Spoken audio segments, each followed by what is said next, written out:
Right, so as it appears that the ceasefire is about to collapse between Israel and Hamas, that isn't the only thing about to come to an end, because in complete line with this ceasefire, the Houthis of Yemen very much down tools as well, released vessels and crews in their custody, allowed normal service to resume in the Red Sea without any interruption, and there were no more nightly air raid sirens going off across Israel as they took action in solidarity with the Palestinian people.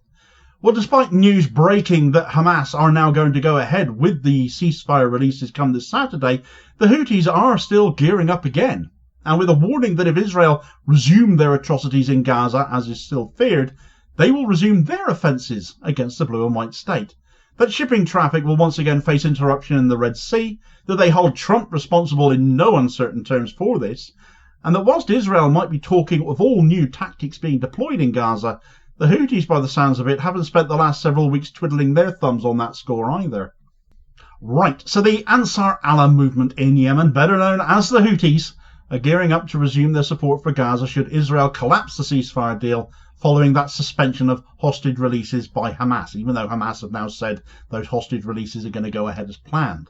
All as a consequence of Netanyahu refusing to engage properly with negotiations on the second phase of the Gaza ceasefire deal, as Hamas had originally suspended them over. Netanyahu, obviously we should know, or should by now know, cannot possibly agree to the ceasefire going on indefinitely, cannot agree to phase 2. His government will be collapsed by his far-right coalition partners if he does. It's never on the cards really that phase 2 stood a chance, because Netanyahu will always put himself before his own people, those Israeli hostages Hamas hold, before peace, before everything. As such, the Houthis have made their intentions abundantly clear, as delivered in a series of statements of intent by their leader, Abdul Malik al-Houthi. We are ready for military intervention in the event of any Israeli escalation against Gaza. We will stand by the Lebanese people if the occupation decides to escalate. US madness through the plan to displace the people of Gaza has put the Arab countries in a critical position. In the current circumstances, the Arab position must be strong and firm in rejecting the US project. This is an opportunity for Arab countries to say no to the US and get out of the US house of obedience. The Arab position on the displacement of Palestinians must be firm, serious and strong. The current stage must be a stage of Arab and Islamic unity in the face of US arrogance. Arab unity will thwart the US approach towards Gaza. We affirm the principle of supporting the Palestinian people militarily, politically and in the media. So we've got numerous different things to talk about there between that statement and what it contains, and other fears that have been discussed as well. Let's start with Red Sea shipping, for example. It is where the Houthis started in all of this, after all. With the Houthis having downed tools, so to speak, and ceased their interference in shipping since the Gaza ceasefire began, and for as long as it has held, you would imagine matters will have largely gone back to normal in the Red Sea, therefore. But even with the Houthis not firing missiles and drones, that has not been the case, because the shipping companies have openly stated they felt no more secure during the course of this ceasefire to resume movement through the Red Sea than they did before, still preferring to go all the way around Africa and north to Europe, much more expensive as that is for them. Point of fact being, they simply didn't trust the ceasefire to hold, and they're probably right in that.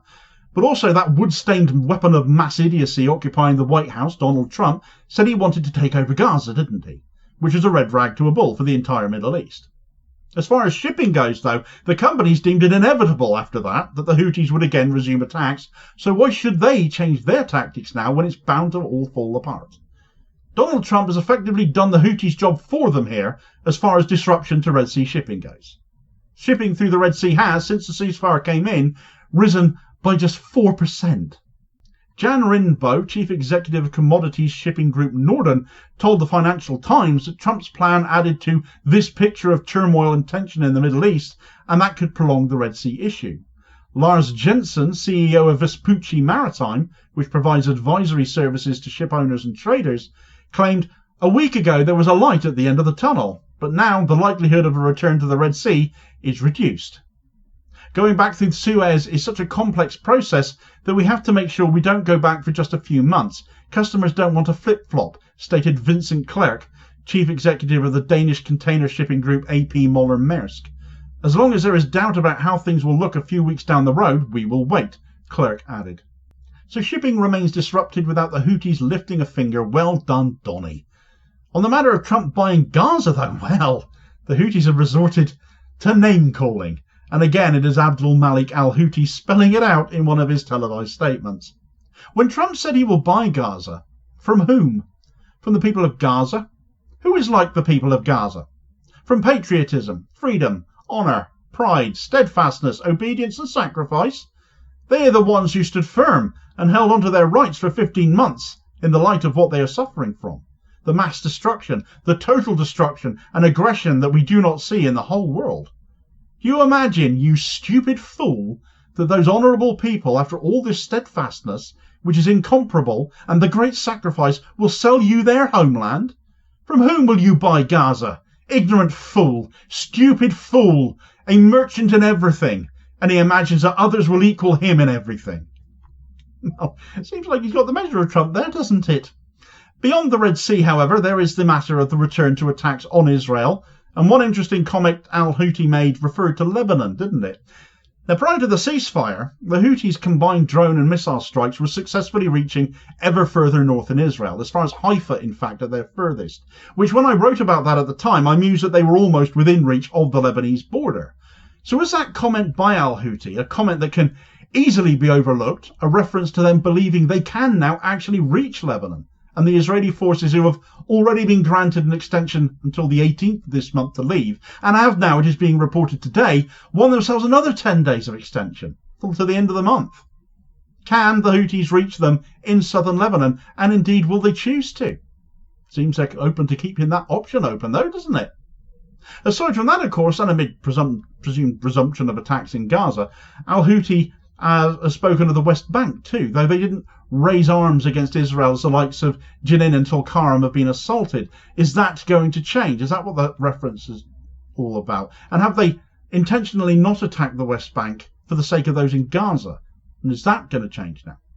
All of this must now be weighed up, though, in light of breaking news that the ceasefire may hold a little bit longer. Hamas now having said the planned hostage exchange they held up earlier this week, planned to go ahead on Saturday, held up in light of Netanyahu's refusal to engage meaningfully in the Phase 2 ceasefire talks, will now go ahead as planned.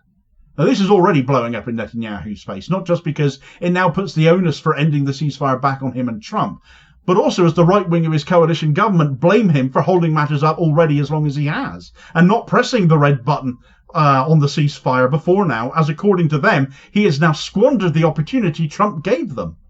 Such is the problem Netanyahu has. Nothing but the end of the ceasefire will be good enough for people like this, and to keep himself in post, depending on how hard he is being lent on now, he may have to end matters on Saturday regardless of Hamas having backed down. And he will be solely responsible for the end of the ceasefire in that case. It will all be on him. And the responses that come after that from the Houthis and the rest of the world, Israel will have to face up to. I dare say the media will be working overtime to play up cover for him, though. I question whether his coalition government is strong enough to see the ceasefire continue past Saturday, regardless of what has now happened. It would, in point of fact, only be delaying the inevitable, with Phase 1 due to end in a couple of weeks anyway at the start of March, and no Phase 2 being agreeable in any form that would keep Netanyahu in power. So what do you reckon? Will Netanyahu end it this weekend, or will he wait a little bit longer? Do you think he's able to? And is there any point to that even? One thing is for sure, the Houthis won't hang around once the ceasefire falls, of that I'm certain.